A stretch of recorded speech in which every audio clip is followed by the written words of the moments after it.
creyéndose el hombre más poderoso y popular y dueño absoluto de la voluntad colectiva, con el sueño de transitar del rey regional a emperador de una nación, alentado por una cohorte servil y emperadora, ante la persecución desatada por este heredero caricaturesco, obsesionado por parecerse a su homónimo y presunto progenitor, no me quedó otra que refugiarme en la literatura. Leer y escribir fue mi ocupación. En este tiempo, primero herido mediáticamente y luego perseguido por el aparato procurador de justicia hasta privarme de mi libertad desde la mate, y luego bajo arraigo en mi domicilio, acusado de los peores delitos por haberme atrevido a hacerle observaciones por las barbaridades que declaraba como metas educativas, pensando estúpidamente de mi parte que se las hacían decir sus colaboradores, ignorante de que eran producto de su propia megalomanía y por haber sido parte también del gobierno de su antecesor, contra quien desató un ataque feroz. Esta novela la registré ante el Instituto de Derechos de Autor el 17 de enero del año pasado, un día anterior a mi detención. A partir de ahí, por insistencia mía, mi familia buscó una editorial, pero nadie quiso publicarla, a pesar de los elogios, argumentando que no era el momento, que esperara, que no convenía a ellos ni a mí, por las represalias que pudiera tomar, quien seguramente se sentiría aludido. Durante la privación de mi libertad, ayudado por mis familiares y amigos, fui sacando de la prisión y el arraigo pedazos de servilleta con las ideas y los párrafos que me sirvieron para darle una revisión final al heredero y el miedo. Son estos dos personajes que hicieron y siguen haciendo mucho daño a los habitantes y pueblos de la entidad. Aunque casi toda mi producción literaria tiene que ver con la historia de Chiapas, para construir esta novela política no quise ver hacia el pasado distante, sino hacia el pasado inmediato, es decir, al presente, a lo que tenía enfrente, a lo que personalmente fastidiaba mi existencia, cuidándome que el producto final no resultara un exabrupto personal de amargura o un simple recuento de sinsabores. De esto último, los lectores dirán si se logró o no. Los acontecimientos y comportamientos de la pandilla que nos gobernó con ignorancia, soberbia y menosprecio no fueron suficientes. No les bastó conculcar los derechos de quienes no aplaudimos mentiras y ocurrencias, ni los actos de expoliación al patrimonio de la entidad.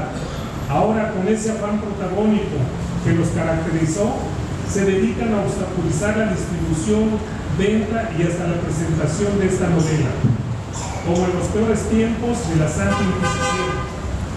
Como escritor interesado en escribir una novela política y no una crónica de los actos de un dictador regional ni de los ejecutores de sus caprichos y ocurrencias, conscientemente me cuidé de esto, aunque confieso que es difícil crear ficción cuando tiene enfrente una realidad que rebasa la fantasía.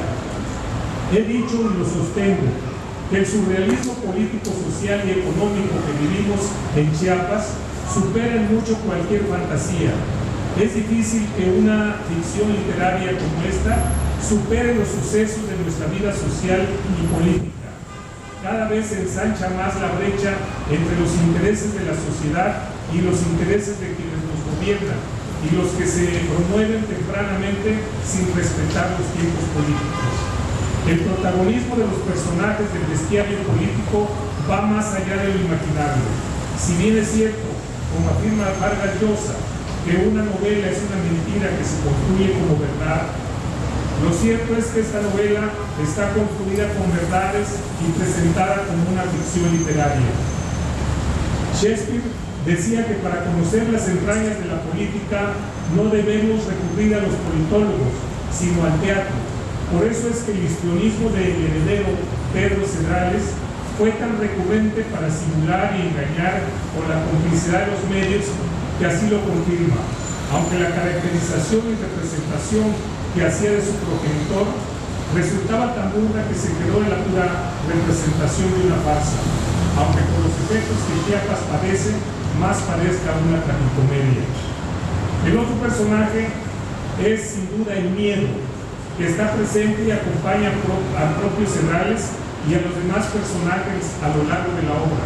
Ese miedo que acompaña al gobernante desde la infancia, pero que con el ejercicio del poder devino en una combinación letal para quienes se opusieron a la voluntad de ese heredero o intentaron hacerlo.